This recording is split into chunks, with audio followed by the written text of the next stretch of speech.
नमस्ते, मैं Prema Kumari, department of commerce, SS memorial college Ranchi. आज मैं BCom semester third, subject income tax law and practice, paper C6 में basic concept of income tax and objects of charging income tax के ऊपर चर्चा करूंगी।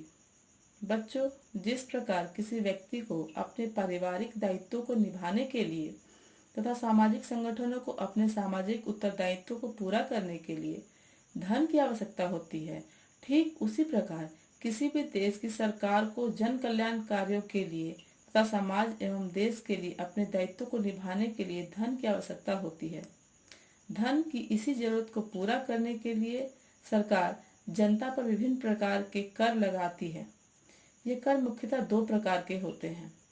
पहला प्रत्यक्ष कर एवं दूसरा अप्रत्यक्ष कर। प्रत्यक्ष कर में आयकर बहुत ही महत्वपूर्ण है। आयकर एक प्रत्यक्ष वार्षिक कर है जो किसी व्यक्ति द्वारा गत वर्ष में अर्जित या प्राप्त शुद्ध कर योग्य आय पर चालू कर निर्धारण वर्ष में निर्धारित आयकर की दरों से गणना करके केंद्रीय सरकार द्वारा वसूल किया जाता है। बच्चों, इस परिभाषा में बहुत से ऐसे शब्द हैं जिन्हें आपको समझने में मुश्किल हो सकती है। इन शब्दों को एक एक करके मैं सरल करने की कोशिश करती हूँ। पहला शब्द है व्यक्ति। व्यक्ति में हम निम्न को शामिल करते हैं। एक व्यक्ति जैसे मसीन, मनीष, राकेश, अनुराधा इत्यादि।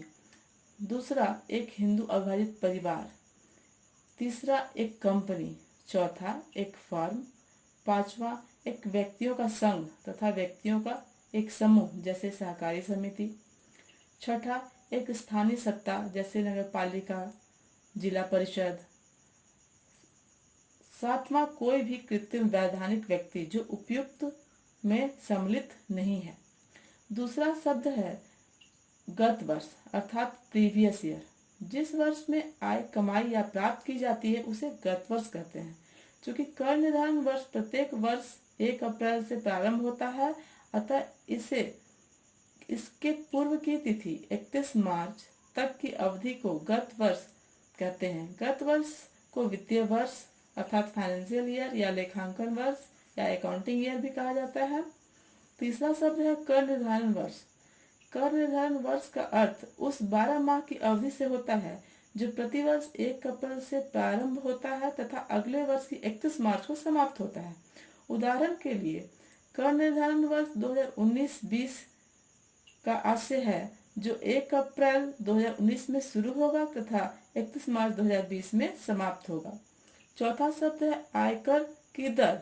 व्यक्ति को एक वर्ष के अंतर्गत जो राशि प्राप्त होती है उस पर एक निश्चित दर से कर लगाया जाता है जो कि हर वित्तीय वर्ष में अलग अलग होती है, अर्थात यह दर हर साल परिवर्तित होती रहती है।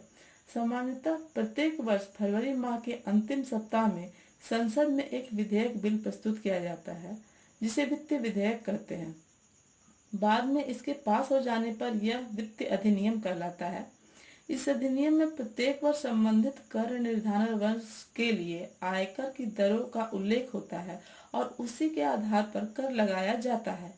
आयकर लगाने के उद्देश्य निम्न हैं जिन्हें हम एक एक कर देखते हैं। पहला उद्देश्य है आय का स्थायी साधन। सरकार को देश एवं जनहित में अनेक कार्य करने होते हैं, जैसे शत्रु देशों से देश की सुरक्षा करना, देश में कानून व्यवस्था बनाए रखना, उपयोगी काम, जन उपयोगी काम करना। इन सभी कार्यों के लिए सरकार को निरंतर धन की आवश्यकता पड़ती है जिसका एक बहुत बड़ा हिस्सा आय के द्वारा सरकार को प्राप्त होता है। आय के स्थायी व निरंतर साधन बनाए रखने के उद्देश्य से सरकार आयकर लगाती है और वसूल करती है। दूसरे बिंदु है आर्थिक विषमता को दूर करना। भारत सरकार का लक्ष्य है कि हमारे देश में समाजवादी समाज की स्थापना हो।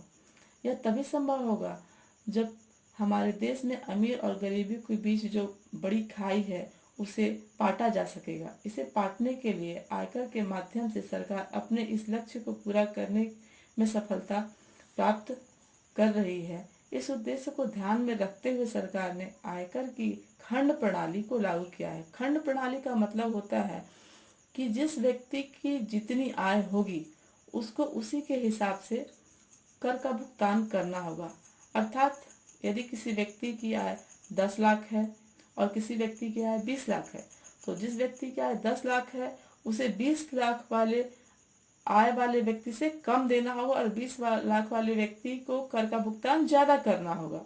अर्थात जिसकी जितनी अधिक आय होगी उसे उतना अधिक कर का भुगतान करना होगा, जिससे कि हमारे समाज में समाजवादी समाज की स्थापना हो सके। तीसरा बिंदु है बचत एवं विनियोग को प्रोत्साहन देना। सरकार द्वारा आयकर अधिनियम में कुछ इस प्रकार के प्रावधान किए गए हैं जो जनता को बचत करने व विनियोग में वृद्धि को प्रोत्साहन देते हैं।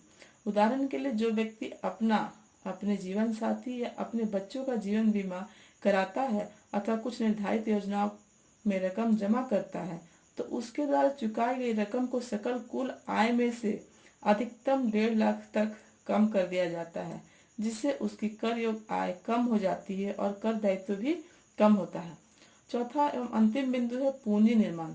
जब कोई व्यक्ति अपनी बचतों को विनियोगों के रूप में जमा करता है तो इससे देश में पूंजी निर्माण में वृद्धि होती है। सरकार इस धन को पूंजी को महत्वपूर्ण कार्यों में प्रयोग करती है।